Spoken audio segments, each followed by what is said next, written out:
Hey guys, welcome to Wrestling Days and welcome to this SmackDown Live review video. This was a good SmackDown Live. I wouldn't say great. There's a lot of people in the live stream chat that were saying it was like a 9.5 out of 10, 10 out of 10.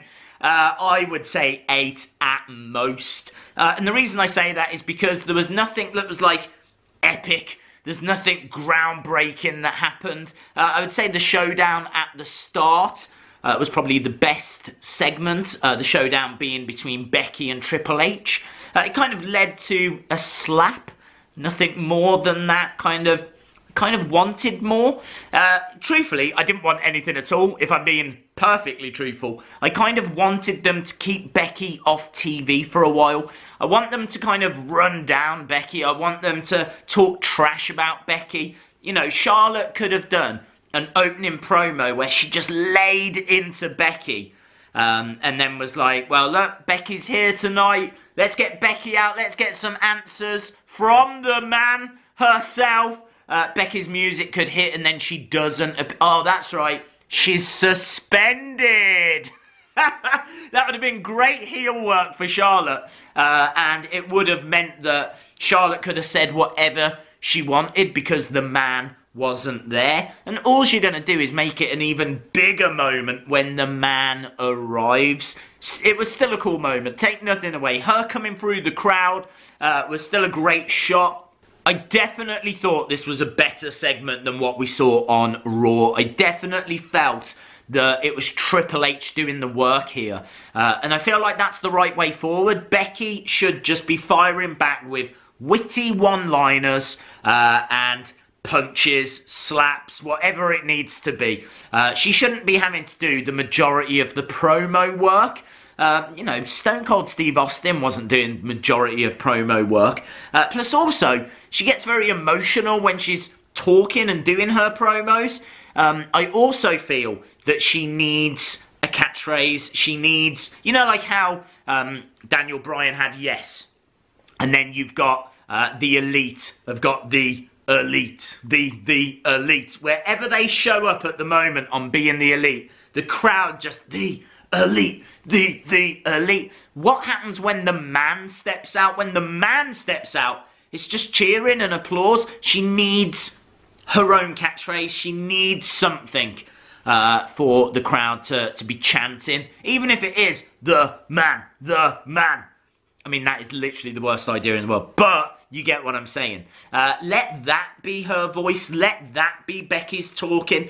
Rather than relying on her cutting long promos. Which they didn't here. And it was better for it. So, really, really good opening segment. That then led us to Nakamura and Rusev against the Good Brothers.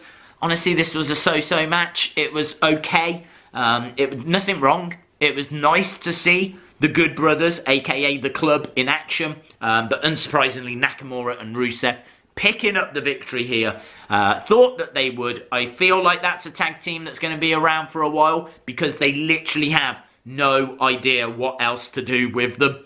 Next, we had Randy Orton against Mustafa Ali.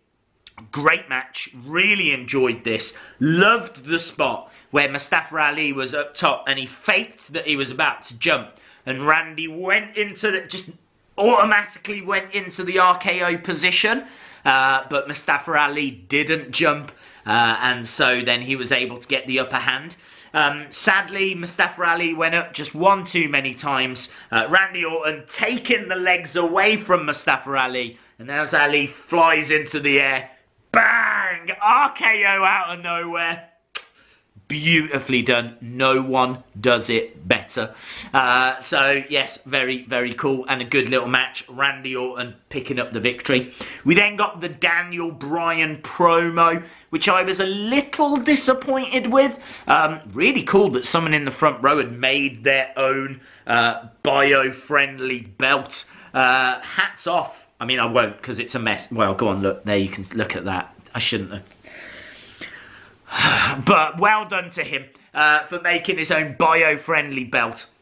But yeah, I thought this was going to be more of a complaint. I thought it was going to be a bit more focused. It was just Daniel Bryan just doing a pretty standard Daniel Bryan promo. It was still entertaining. We got to hear from Rowan, who was putting over Daniel Bryan. But really not a great deal to this. If you missed this segment, it wasn't the end of the world. We also found out that Carmella and Naomi are going to be the 6th team in the Elimination Chamber tag team match. And I was a bit disappointed with that. I don't think they stand any chance of winning. They're not a team. They've just literally been thrown together. And I would rather have seen the Bellas, if I'm being honest. I would rather have seen the Bellas. Not because I want the Bellas to win, but at least they're a legit team. Love them or hate them, you know, they've got their own show. And it would have made sense for them to have been in this. We then got a triple threat match that had the 3 teams in that will be representing SmackDown in that Elimination Chamber match. So we had Mandy Rose and Sonya Deville. Sonya Deville having to come out during Mandy's entrance music, which looked weird. Like, Sonya Deville it doesn't work. She's in the background throwing all these shots and she's got Mandy Rose's music playing. It didn't work. So yeah, they were in it. You had Naomi and Carmella, and then of course you had the Iconics, who didn't get to speak. They didn't cut any promo or anything as they were walking down. So I'm not sure if it was a time thing or if they just don't want to do that anymore, like WWE don't want them doing that. The match was so-so.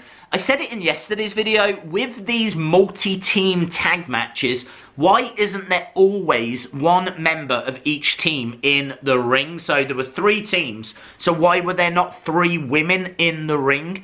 And then if you're suffering, you tag in your partner, rather than people just randomly tagging in different people. And I don't like these matches. I'm not a fan, and they're doing them on a more regular basis now. So I'm not sure if this is just something that's trendy at the moment. But we saw that Mandy pinning Naomi and getting the victory. Really cool Asuka promo. Loved it. I mean, it was just like a video package thing, but I remember there was like a weight bag. She wore this one mask and this weight bag swung past, and as it went past, she then was wearing a different mask.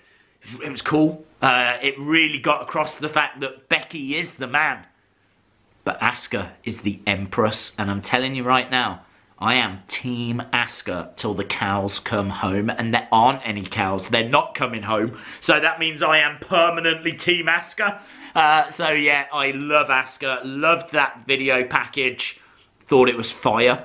And that then led us to the main event. Daniel Bryan against Jeff Hardy. And it was a DQ win for Jeff Hardy because Rowan got involved. But then that brought down Samoa Joe. It brought down, you know, everyone that's going to be in that Elimination Chamber match.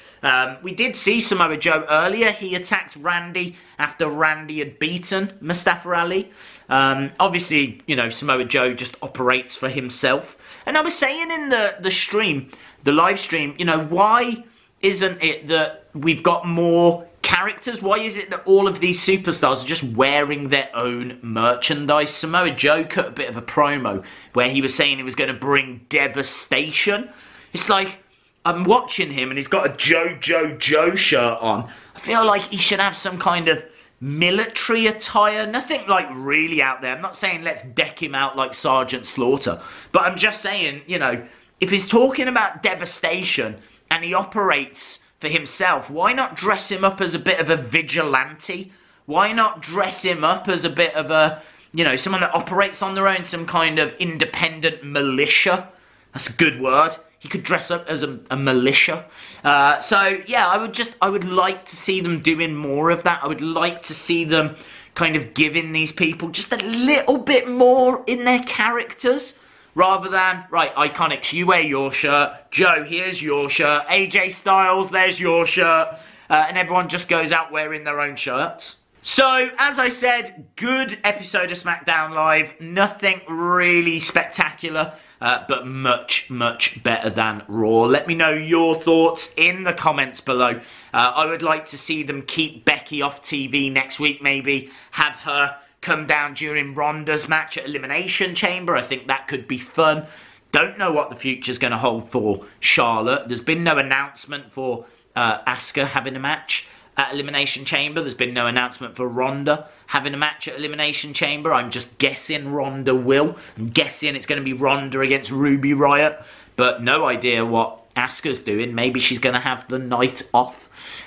So, yeah, we're going to have to wait and see, but still a lot of questions on this road to WrestleMania. Let me know your thoughts in the comments below. If you enjoyed the video, give it a like, hit the subscribe if you haven't already, and hopefully see you again next time.